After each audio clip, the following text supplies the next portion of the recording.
Hi, Mavericks. I am going to teach you guys how to log into MobyMax, how to share students to your roster so that you can just look at your kiddos instead of everybody.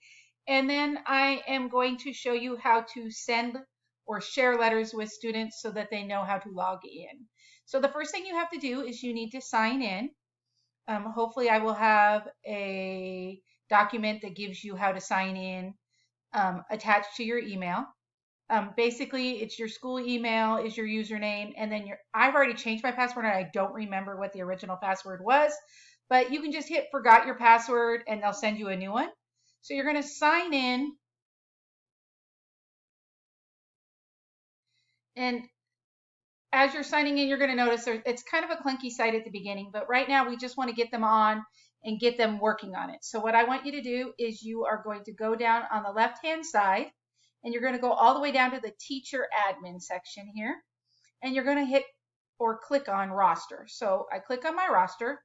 You won't have any students in this roster. You're going to be adding them. So you can hit manage roster at the top. When you click on manage roster at the top, you're going to get a screen that looks like this. You're going to click on share students. All students are currently Mr. Zavala students. So they're not in your class. This will all be blank for you. So you're going to go to your roster because you want to share them to yourself. And you're going to get a list of every student in the school. And you don't want to have to go through all of them. So if you teach 6th grade or 7th grade or 8th grade, you can just change it by grade level. Down here on the bottom, you can hit 6th grade, 7th grade, 8th grade if that's quicker for you. That's what I did. So this is going to give me a list of all the 6th grade students. You can then choose to sort them by first or last name. I know most of my kids' first names really quickly, so I just went through and looked for kids that were mine and clicked on them. Go through the whole entire list and click on every kid that's yours. It'll be much faster. I'm just going to click on a kid I know that's not in my class to add to it. So Allison's in my advisory. I'll click on her. I'm clicking on Allison. I'm going to click on, remember, click on all your students before you leave. It's just faster that way. If you forget to leave, that's okay. You just come back and do the process again and add another student. You're going to hit share students when you clicked on all of them. And those of you who have different grade levels, you're going to have to do this a couple different times. You're then going to hit OK. It's not going to take you off this page, but all you have to do is hit the X and it'll take you back to the roster page.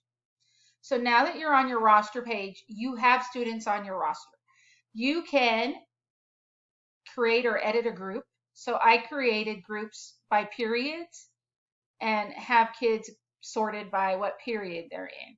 And all you do is click on the kid that's in that period, and then you hit save and it'll go to that period. So you can create a new group right here. So I just created all my groups for my periods that I had. Some of my classes are doubles, so I didn't create 2 groups. I only created one for a math and a science group. So when you're done with that, you save it. If you want to get out of that, you just X out again. So, and if you're ever lost, just go back to home. If you want to share your students' logins with them, you're going to go to how your students sign in. You're going to click on print student login cards. I know it says print parent letter, just ignore that part. And you'll just click on the kid that you would like to share. So I'm going to click on Allison since that's who I added, and I will make sure I delete her later. But kids can be shared with more than one teacher, so that's what's wonderful about this. I'm going to hit print. When I hit print, it's going to come up and it's going to give me several ways to save this. I can save it as a PDF. I can save it to my Google Drive or more. If you want to save it to your Google Drive, that's fine. I saved all of mine as PDFs. It was just really fast for me to do it that way. And then once you do that, you hit save. I already had a folder on my desktop that was a MobyMax letter folder. So then I would just put Allison's name here. If you have students that you don't want to write all their names out, just write the first 3 letters of them or whatever works for you so that you know that that's that student's login so that you can attach it to an email later. So I'm just going to save it. Then what I did was I just went in afterwards and I went to my emails. I went to my Google Classroom. So if I wanted to go to my Google Classroom, I can actually go to my advisory classroom because Allison's in it. I'll go to my advisory classroom. I go to my people. I find Allison.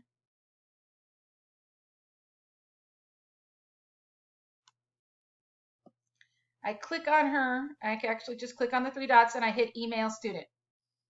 When I go to email the student, it's going to pop up eventually. I have satellite internet, so sometimes it's a little slow. I live in the middle of nowhere. It's going to pop up for an email. I'm just going to email her and say, hey, here's your MobyMax login. I'm sorry, typing and then not thing. So I'm just going to put MobyMax login. I'm then going to just explain really quickly in a thing, hey, it would be really awesome if you tried out MobyMax. I want to see what it's like. Please make sure you tell me if you like it or not. It's going to start with an assessment, and then you get to the fun stuff. I'm going to attach my file. If you saved it in Google Drive, you would go here. I would just attach my file. I can just go like this. Find Allison, hit open, and her PDF is here. So when my directions here on my email, I'm going to make sure I type in, hey, there's a letter attached, a PDF attached that you need to open that's going to give you all your login information. Sit in front of the TV, watch a TV show, and just send all these emails out. That's what I did. It took me a little while, but I think it'll be worth it in the long run once I get all the kids in. So once you're in and you've emailed your kids and sent them all their things, if you want to delete a student from your roster, which some of you might accidentally add a student that's not supposed to be there, you're just going to go to Manage Roster. I have 2 students on my roster that I need to delete. So I'm going to go to Students. I added Allison, and I added April earlier when I bungled up a video I made. So I'm just going to hit delete. It's going to ask me, do you really want to delete the following students off my roster? Yes. That's not deleting them from the thing. It's just deleting them off of your roster. So if you have any questions or need anything, please don't hesitate to email myself. I will try to answer them in a timely fashion. I'll probably be making some more videos as we go and I learn more about MobyMax, about how to see like time and what they've been working on. Have a great day, guys. Bye.